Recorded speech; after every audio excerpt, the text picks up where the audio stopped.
Bismillahirrahmanirrahim. Assalamualaikum warahmatullahi wabarakatuh. Kuliah yang ke-10 ini saya akan menumpukan bagaimanakah pembentukan kilog permintaan bagi pengguna. Dalam kuliah-kuliah saya yang lepas, saya ada menekankan bahawa objektif utama pengguna, objektif utama pengguna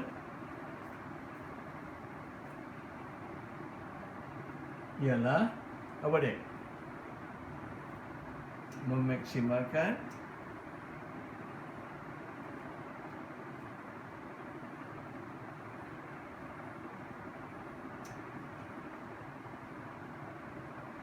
kepuasan, bukan?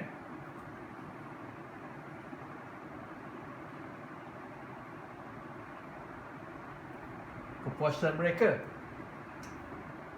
Kenapa nak mengusahakan memaksimalkan kepuasan? Pasal dia nak memaksimalkan tingkat kebajikan.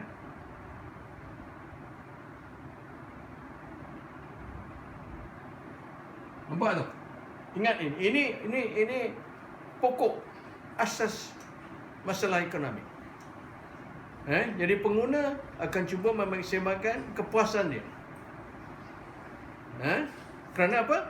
Kerana cuba nak memaksimalkan tingkat kebajikan mereka. Okey. Masalah yang dihadapi oleh pengguna ini dalam memaksimalkan kepuasan ini ialah kerana had dia atau batasan dia ialah faktor pengeluaran terhad.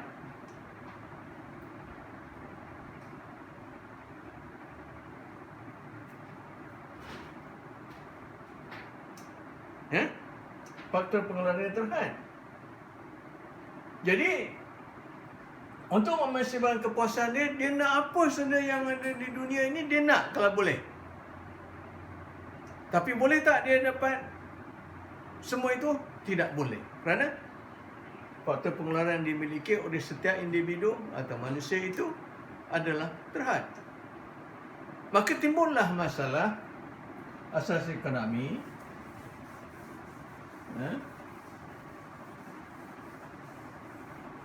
yang mengutarakan ada masalah ekonomi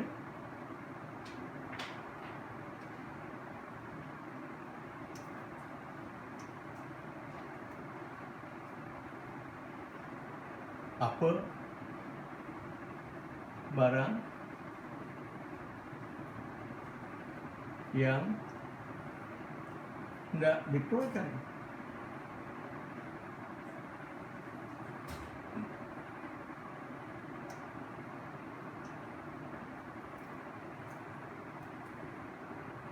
Pengguna di seluruh negara itu akan meminta berbagai-bagai jenis barangan yang dia nak. Tapi bolehkah ekonomi ataupun negara itu mengeluarkan barang tersebut? Tidak boleh. Kerana faktornya pengeluaran adalah terhad.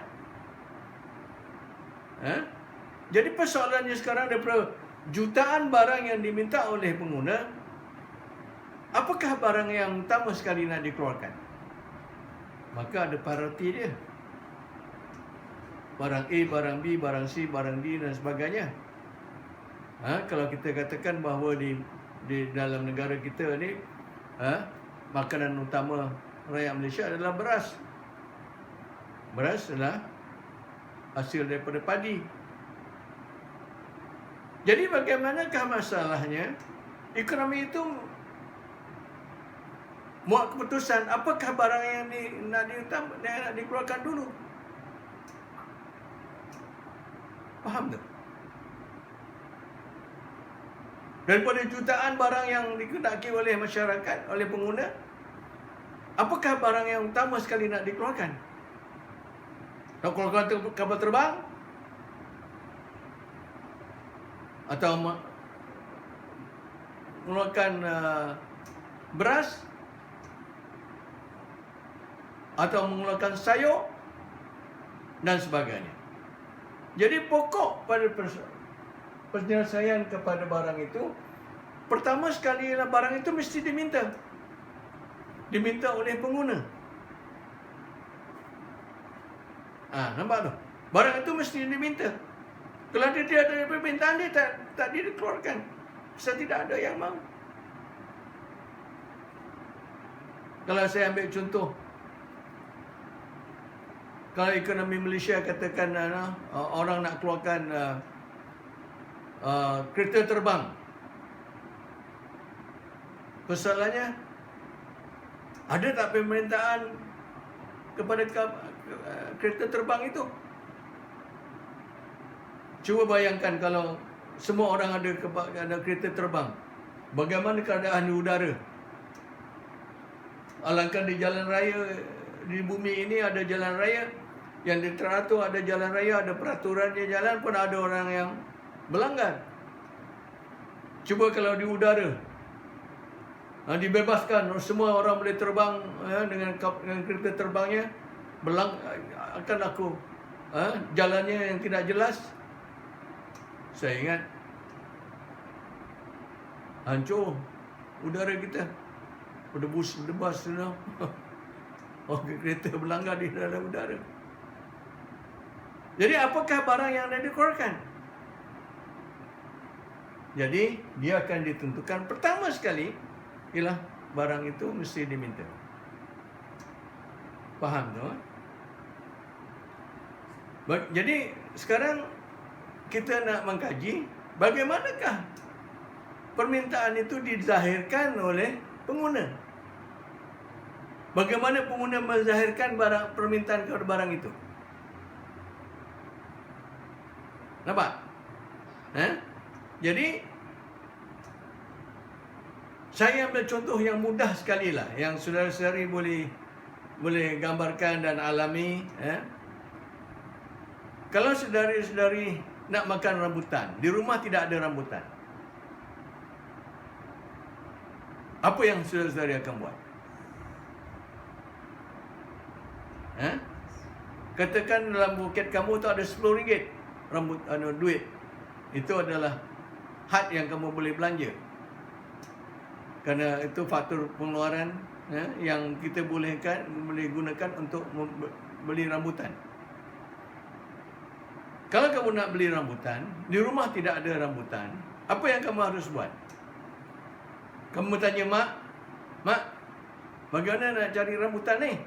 Ada tak? Tak ada. Kamu tahu sendiri bukan? Tidak payah disuruh. Iaitu kamu akan pergi ke kedai ataupun ke gerai buah, bukan? Kamu tak pergi ke gerai ikan. Kamu akan pergi ke gerai buah. Di gerai buah tu bermacam-macam buah ada. Tapi kamu nak makan rambutan, jadi kamu akan cari gerai rambutan yang jual rambutan. Nampak rambutan merah-merah, oh sedap. Dalam hati tu sedap. Buah rambutan ini manis. Apa yang kamu buat? Ini kelakuan kamu tahu. Saya bercerita kelakuan kamu. Keluarkan setiap orang yang waras. Kamu akan tanya, ambil telefon, Mak, ini ada rambutan yang cantik-cantik ni, Mak, apa yang harus saya buat? Tidak. Kamu akan secara automatik kamu cari tuan punya gerai. Apa yang kamu akan tanya? Kamu akan tanya,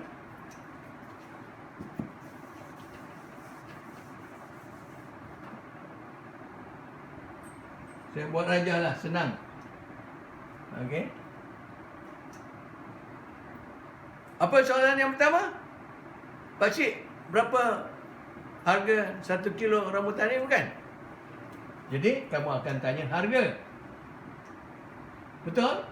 Kamu tanya mak tak? Tidak, kamu sendiri tanya. Pakcik, rambutan ni berapa harganya 1 kilo? Pakcik cakap RM10 sekilo. Apa yang kamu akan cakap? Oh, mahalnya. Kamu komplain mahal, kan? Tapi dalam masa yang sama kamu ambil satu, kamu tanya pakcik, pakcik boleh tak saya rasa? Ada orang suruh? Tidak. Kelakuan kita. Kenapa kamu nak rasa? Pasal kamu nak tahu betulkah rambutan itu manis ataupun masam. Kalau betul manis, kamu beli. Kamu buat keputusan untuk beli. Kenapa kamu kalau manis kamu nak beli? Pasal kamu akan dapat kepuasan daripada makan buah itu. Kalau masam kamu beli tak? Kamu tak beli. Masam lah pakcik. Tak nak lah. Betul? Ada orang suruh? Tidak.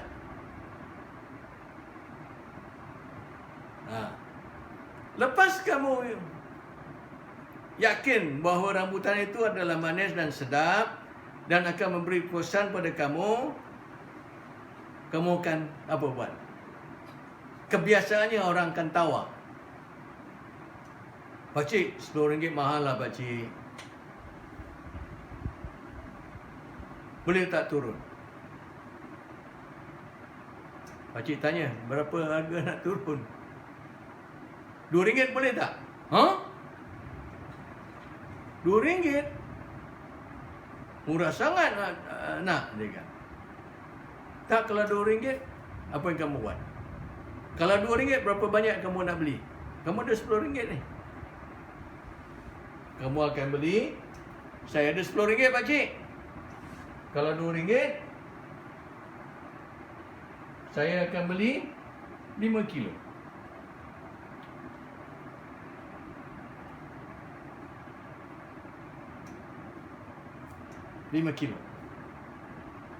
Pakcik tu akan jawab apa? Oh, murahnya. Ini kos saya dapat pun tak cover harga ini. Saya dapat harga lebih mahal daripada tu. Saya beli daripada supplier rambutan lebih daripada RM2.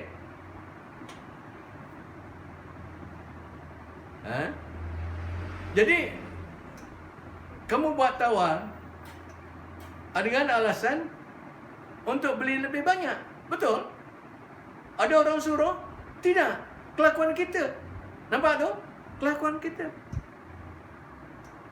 Pakcik, kalau RM10, saya ada RM10 aja, saya akan hanya boleh mampu beli 1 kilo aja, pakcik.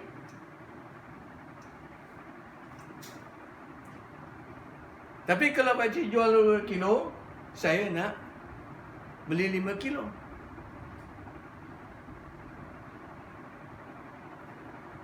Nampak tu tak?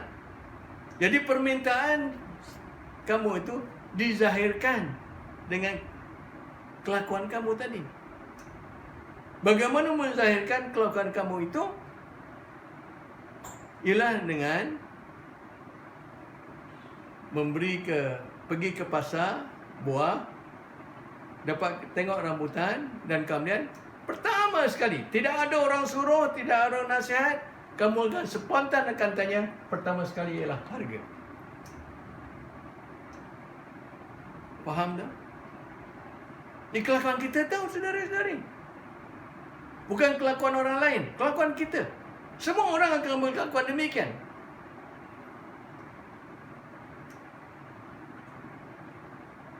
Jadi, kalau harganya mahal, kita beli sedikit. Kalau harganya rendah, murah, kita beli banyak. Jadi, kalau kita sambungkan kilo ini, titik dua titik ini, kita akan dapat apa? Inilah kilo permintaan.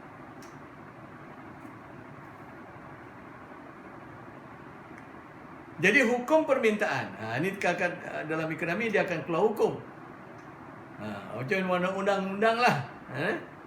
Hukum permintaan mengatakan kalau harganya mahal, beli sedikit.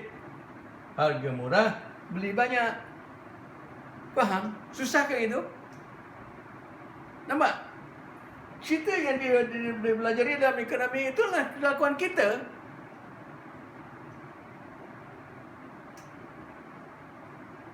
Nampak tak tu?